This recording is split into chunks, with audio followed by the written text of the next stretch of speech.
I'm not going to just work with any borrower in distress, any lawyer he's going to hire, because I think that you got to be strategic in what you file and how you file and when you file. A lot of them think that they know more than the actual consultants. Now, sometimes they do, but I felt like the attorneys, at least on the borrower side, were more just like, we use them as a tool. Okay, file this. Answer. Strategy, when you file it, how you file it, what you include. Some of them are not willing to file counterclaims. They're afraid to do that. The most common response we got was, "Oh, they'll never agree with that. We'll never win on that." Right? And that risk aversive, not risk inviting. Right, but it's not about winning necessarily. It's about creating leverage. It's about creating the leverage.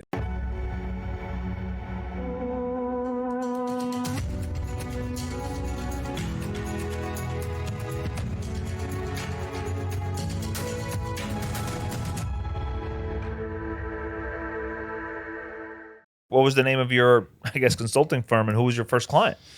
So, okay. And what's the deal? How do you make money? What's going on here? Great. Good question. So the name of the consulting firm was Westmark Real Estate Group. How'd you come over there with the idea? That was my partner's business. David. Yeah. So I just joined him, and we did. We started doing some, CMBS workouts. Basically, our leads were like foreclosure filings. He had like a software that he would call. Anytime a foreclosure is filed. Now nowadays it's very easy to find it, but he would go to Trenton and like buy leads from people. No, from the court. He would just like have someone go and like download every single complaint and just put it into the software. And then we would just be calling people off these complaints, and say what? We want to work it out. We want to work it out. Yeah, let me see if I can. Let me try to help your situation out. These people were like upside down, and we had no idea what we were doing. But we actually worked out a couple deals. We were dealing with. How would you take the fee? What's the fee like? It was a percentage of. Some of the deals were structured as a percentage of the transaction, a percentage of the savings. Some of these properties were so upside down. If you have a property like a $20 million mortgage, you negotiate for a $6 million discount to payoff. If you're charging on the savings are, the property saved itself. There's no equity in the property. So we were structuring these deals as a percentage of the transaction. So say 1% of $10 million is $100,000? Yeah, correct. Something like that. And how would you get paid? The borrower would pay us. How? So in a discounted payoff scenario, they have the money to pay you. Like they're buying it. We negotiate deals with these people who are buying their properties back for pennies on a dollar. Does that sound? That sounds like it's a surprise. Well, you're in the CMBS workout space, so like I'm in the hundreds of millions, right. and some of the tens of millions, right? And, it's sometimes it's tough to get something out of a borrower unless there's a recap of some sort, you know. But I'll share that a little later. So you'd start doing CMBS loans. Why'd you get into CMBS loans? Why not just regular loans? Why not just buy CMBS? Why not buy? No. I mean, you have residential, you have commercial, you have CMBS. Like, how did you move to like CMBS? The math makes sense to get someone to hire you because you're dealing with millions and millions of dollars. If you're doing a $1 million deal, you get someone to pay you. What are they going to pay you? Like, a couple $100 an hour and not making any money. Right. So was it challenging? Was it difficult? Did you like it? Did it serve your purpose? Tell me about that. It was challenging for sure. Difficult, yes. We Why? learned communication. Like the motivation to. And I've heard you guys talk about it. I've heard Shlomo Chop talk about it. Shout out to Shlomo. Shlomo and I go way back, actually, from the Eastern Union days. I don't know if you know that. Really, he was at Eastern Union as well. Yes, he's a big CMBS worker. Yeah, he's great. He's great at what he does. And he is. Yeah. The communication was difficult. Like the people had no motivation to do any. Right, deals. the people that you were talking to, they were like, "Oh, I'm being foreclosed on." No, I'm talking about the actual lenders had very little motivation to. Why? I felt. It seemed like they were getting paid to keep these things open as long as they possibly could, kick the can down the road, And That's how you felt at first. yeah, that's seemed to us to be listen, I didn't stay in it. So like I didn't do a ton of deals. How long did you stay in it? For about 2 years. That's still I worked good. out probably 5 or 6 loans, maybe a little Okay. more. So let's go back to your purpose. Did you find creativity there? I found creativity there, not as much as I wanted to, because like you were bound by rule books. They had their The pooling and their servicing pooling and agreement. servicing agreements. So you could come up with great ideas, but And if they're like, it's oh, we something- can't do that because it's not a it's not a PSA. Yeah, exactly. Or we can't sell the note to you because it's you could come up with the greatest ideas and be a great strategist and a legal strategist And then contractually, you can't do anything. and they can't do anything. They're tied. So like it's really great. Like they don't feel the pain that I as a lender now when I'm in a foreclosure, right? Or the pain or fear or anxiety that an actual lender who has their own money in the deal that would feel, right? Their own money or their investors' money or both. Talking about the CMBS. Yeah, there's no emotion. There's no emotion there. They're like nobody. I don't think anyone in the CMBS world on the lender side Cares. I don't think they on a weekend while they're like chilling out and they're whatever they're doing on the weekend. Do they think for a second about, oh my God, I'm nervous about like this case because like the borrower just filed an answer. Great. Who cares? Who cares, right?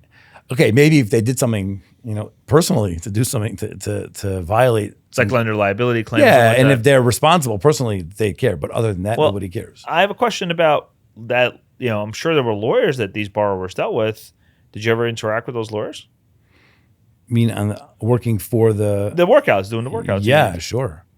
Matter of fact, we insisted that they hire the lawyers of our choice to represent them. If they're not gonna hire. I'm not gonna just work with any a borrower in distress, any lawyer he's gonna hire, because I think that as you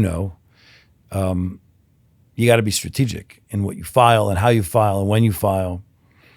And if you hire the wrong attorney, So how do referrals go? Do they go from attorney to you, or from you to the attorney, or both? a little bit of both. A little bit of I mean, both. I think the attorneys, no disrespect, but a lot of them think that they know more than the actual Consultants? consultants. Now, sometimes they do, but I felt like on the attorneys, at least on the borrower side, were more just like we use them as a tool, to like, okay, file this, Answer. strategy when you file it, how you file it, what you include. Some of them are not willing to file Certain- counterclaims. They're afraid to do that. They're afraid they're gonna the most common response we got was, "Oh, they'll never agree with that. We'll never win on that." Right? And that Risk aversive, not risk inviting. right, but it's not about winning necessarily. It's about creating leverage. It's about creating the leverage. Exactly. It's about now this is your world, right? Creating the leverage and creating the perception of leverage. Time.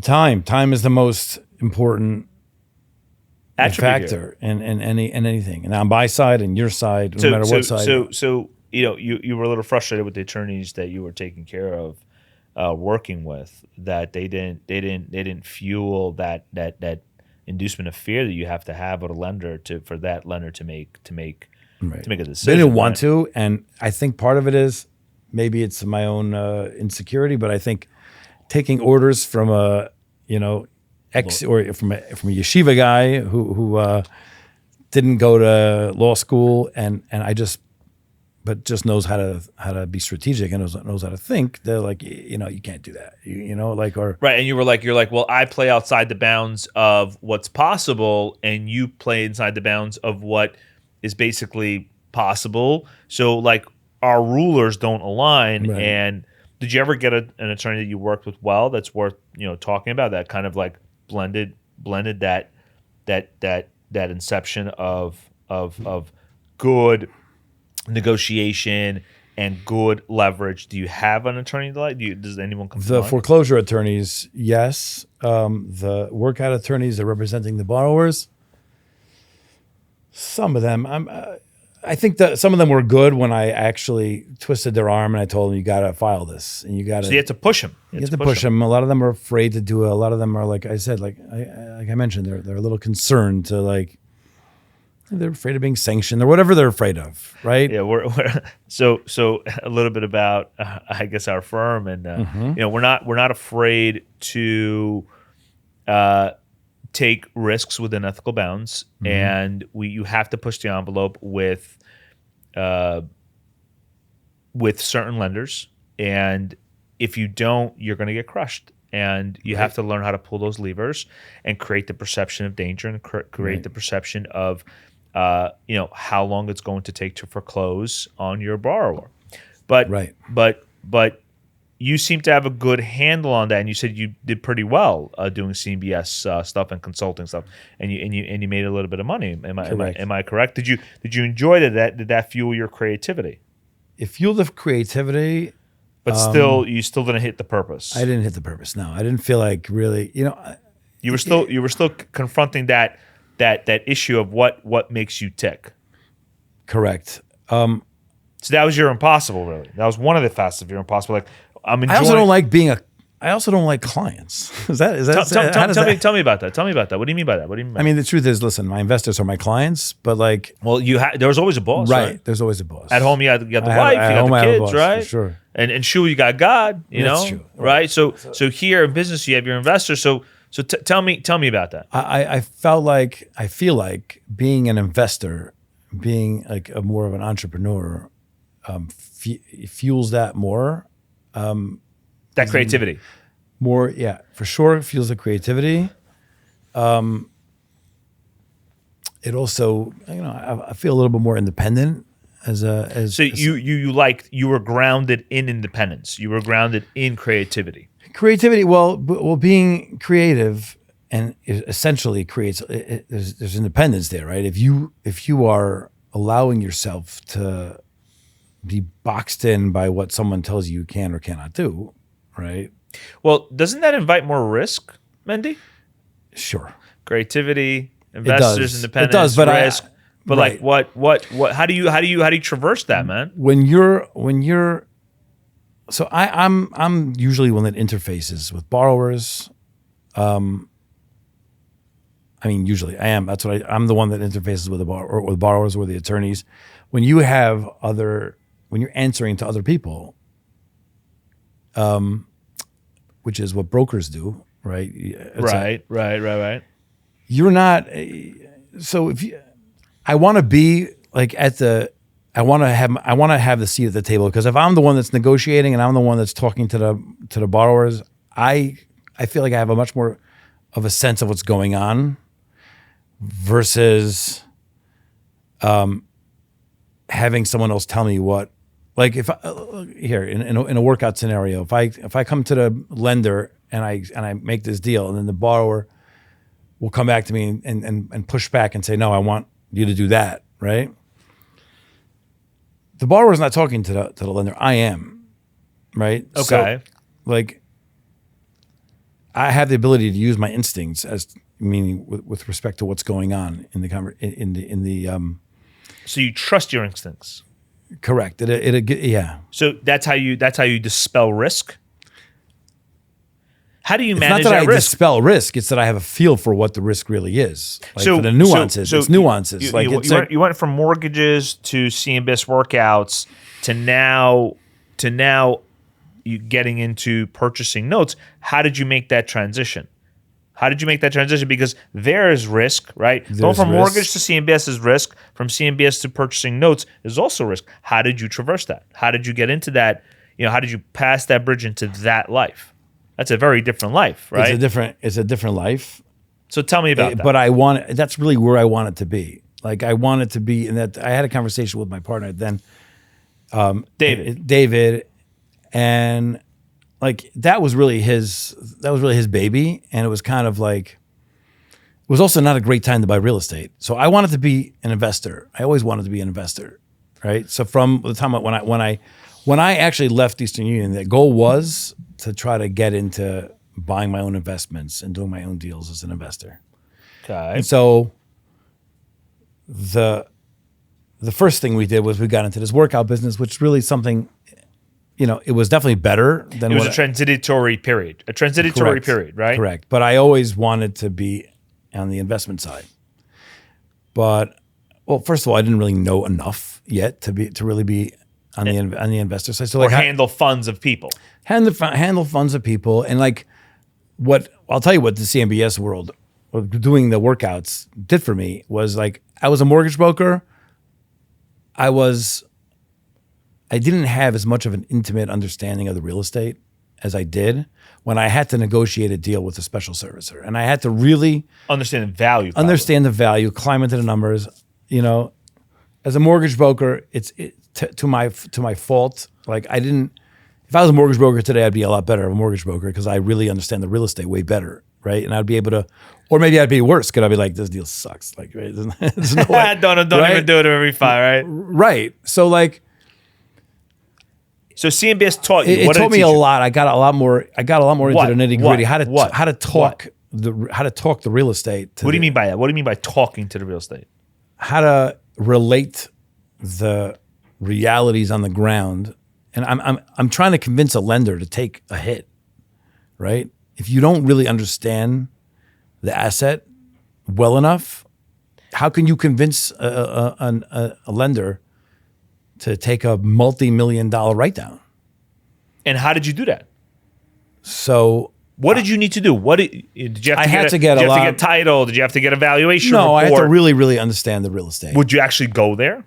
Sure, of course. And you did it across the country or in New York City? Yeah, across the country. How did you get the leads? You did the whole software stuff? Software. I used Tripe at one point. We called I email blasts. I just did a lot and things came in and people. Things came in and I got assignments, referrals. Did you have other people under you or? No. It was just me. It was David and myself. And we outsourced to analysts. There were a lot of analysts that were doing nothing for a while, Analysts are? Underwriters. Where was Shlomo Chop in this? I mean, was he just starting out? He was already starting his own thing, yeah. In the CMBS workouts? Yeah. Okay, so at 2 years, why 2 years? Why not at 5 years or 7 years? Why did you stop doing it at 2 years? Because it really didn't talk to me that much as much as, like I mentioned to you, I was it more money than you were previously before? Making more money? Yeah, a little bit more. Okay. But I still wasn't excited. I wasn't excited. I wanted to be an investor. I wanted to do deals. I wanted to be to buy and to, And what did you do? Out of a house? Out of a WeWork? What did you do? No, I had an office. In Lakewood. Mm-hmm. You and the guy. And David, yeah. Just you guy coming in with coffee, getting to pound the paving, getting to work? Exactly. How many files did you have at the height? I don't know. Not many. I mean, 10, 15. I don't know. Okay. But it still paid the bills. Right.